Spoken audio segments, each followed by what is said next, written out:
3 statement dari Curvanor. Pertama, jangan menyambut Lukaku dengan banners, dia udah bukan Raja Milano lagi gitu ya. Terus yang kedua, tapi Curvanor tetap akan mendukung Lukaku. Dan kalau ingin dimaafkan, Cerewetan ceking kita nyerewetin apa aja. teman-teman, saat ini kalian sedang menyaksikan Cerewetin Inter. Apa kabar teman-teman semua? Semoga dalam keadaan sehat. Hari ini gue mau ngebahas Romelu Lukaku. Selamat datang Romelu Lukaku, selamat datang kembali.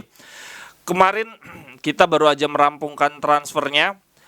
Sebelumnya kita beli Lukaku itu dari MU, harganya 74 juta euro. Kemudian kita jual ke Chelsea 113 juta euro. Sekarang kita balikin dia dengan peminjaman satu musim saja, harganya 8 juta plus bonus 4 juta.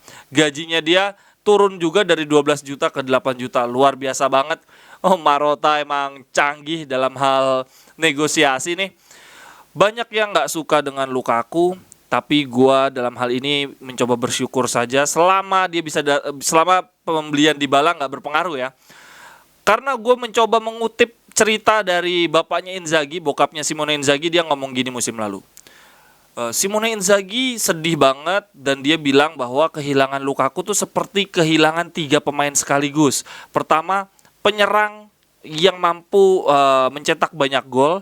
Kedua, penyerang yang punya kecepatan. Ketiga, penyerang yang mampu membangun serangan, build up. Karena si Lukaku kan dia target man ya, waktu zamannya si Conte dia bantu untuk membangun serangan. Jadi si Simone Inzaghi merasa bahwa kehilangan Lukaku itu seperti kehilangan 3 pemain. Dan artinya kita sekarang mendapatkan 3 pemain nih. 3 pemain, satu pemain yang punya 3 gaya permainan yang bisa membuat Inter semakin kreatif lagi.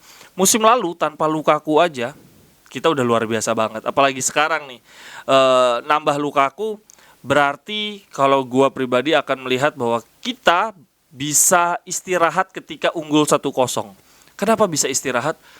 Musim lalu kita itu unggul tuh harus 2 gol, harus 3 gol. Kenapa? Karena kita nggak punya pemain yang bisa serangan balik.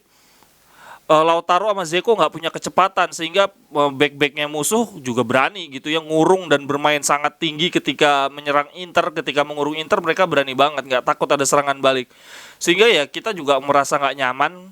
Akhirnya Inzaghi itu selalu berusaha untuk unggul 2 gol, 3 gol. Nah, dengan adanya Lukaku kita bisa unggul 1-0 terus bertahan karena kita punya pemain yang bisa serangan balik. Tapi Lukaku nggak bisa berdiri sendirian.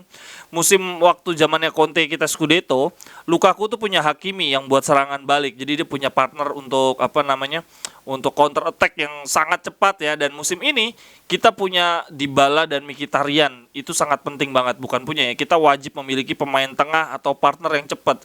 Lautaro Martinez walaupun duetnya sama Lukaku bagus, tapi bukan buat counter attack. Counter attacknya kemarin tuh Lukaku sama Hakimi. Nah, musim ini semoga kita bisa dapat Dybala. Teman-teman ingat kan waktu Vlahovic sama Dybala serangan balik ngelawan Inter, Juve Inter, itu kan Dybala bisa turun kreatif gitu ya, bisa ngebangun serangan balik juga dengan kecepatannya, dengan dribblenya. Sebetulnya kita punya Korea juga, tapi kan kita nggak tahu apakah Korea musim ini akan dijual atau gimana.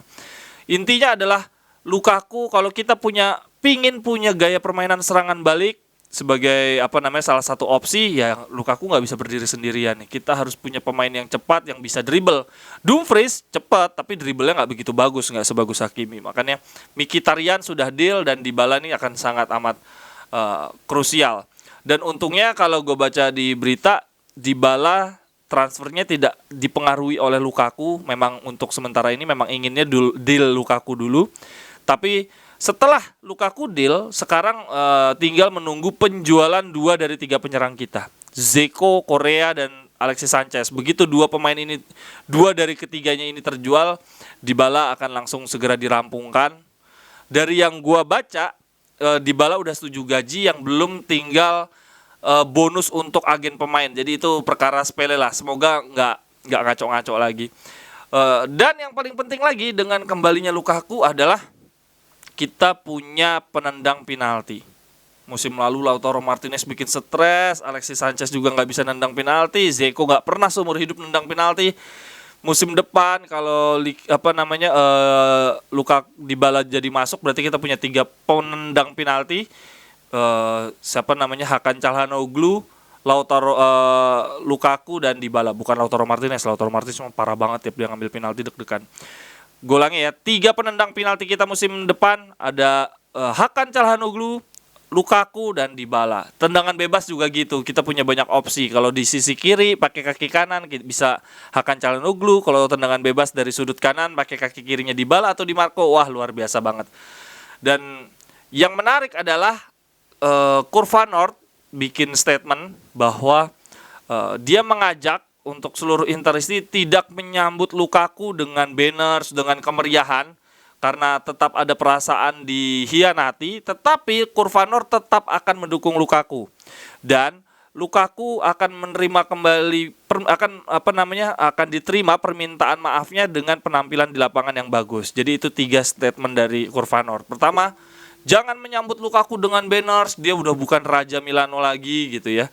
Terus yang kedua, tapi Kurva Nord tetap akan mendukung Lukaku. Dan kalau ingin dimaafkan, silahkan buktikan, akan mendapatkan permintaan maaf itu akan dikabulkan dengan penampilan di lapangan. Itu statement dari Kurva Nord. Kalau teman-teman di sini bagaimana pendapat tentang Lukaku? Dari segi permainan kita jadi lebih berwarna sih. Kita punya pemain yang cepat, yang bisa nyundul-nyundulnya juga bagus gitu ya. Dzeko musim lalu terlalu dipaksakan untuk turun. Sebetulnya gue juga suka Dzeko sih. Kalau dia jadi pemain cadangan masih mending lah. Musim besok gue berharap gak apa-apa Korea aja yang dipinjemin. Jadi kita punya cadangannya Dzeko. Nah terakhir gue mau coba bandingin heat mapnya Lukaku ketika di Inter waktu musim terakhirnya dia, waktu Scudetto nih di zamannya Conte. Teman-teman bisa lihat Lukaku rata banget di lini depannya, di bagian pertahanan musuh, tapi lebih condong ke kanan. Titik-titik merahnya ada di sentral, di titik tengah itu dia sering bantu karena dia target man ya. Target man itu kan penyerang tinggi gede yang jadi pemantul gitu ya, bantu build up. Tuh lihat dia cukup banyak ada di daerah pertahanan kita di lini tengah. Kemudian di lini serang dia condongnya ke kanan karena memang dia pakai kaki kiri gitu ya biar cut inside. Tapi kalau dibandingin di heat mapnya ketika dia di Chelsea, buset, dikit banget, dia jarang banget dapat bola tuh. Dia cuma dapatnya di tengah sama di kotak penalti udah mas sekitar situ. Jadi dia emang kalau di Chelsea karena penyerang tunggal, jadi dia lebih nggak begitu banyak berkreasi ke kiri ke kanan, ya udah emang cuma nunggu bola. Sebetulnya lebih enak, tapi gue nggak tahu kenapa justru dia nggak perform. Mungkin memang kalau Lukaku harus sedikit diberikan kebebasan untuk turun, untuk dribble dari belakang.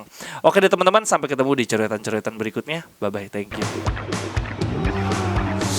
Cerewetan ceking kita nyerewetin apa aja.